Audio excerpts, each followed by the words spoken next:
So, okay, hello guys. Good afternoon. So, magluluto tayo ngayon ng ginataang alimasag.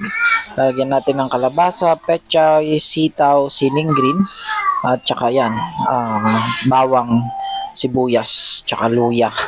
Tapos, lagay lang natin yung alimasag, hinati-hati ko siya sa gitna.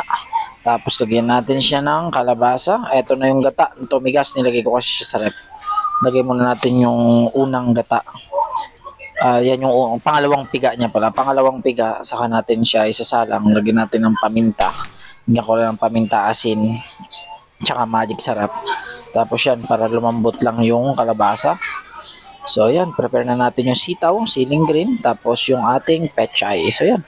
Uy, hindi na tunaw yung paminta. So yan lang siya, papakuluan lang natin siyang lumambot. There you go. Ipatong na natin yung sitaw. Tapos yan, nailagay ko na rin pala dyan yung pangalawang gata. There you go, yan na. Tapos, ilalagay na natin dyan maya maya lang yung pechay kasi medyo malambot na siya. There you go, pechay. Simpleng recipe lang to ng mga alimasag kasi sa tingin, ito yung pinaka the best na luto sa alimasag kasi hindi naman siya tulad ng alimango.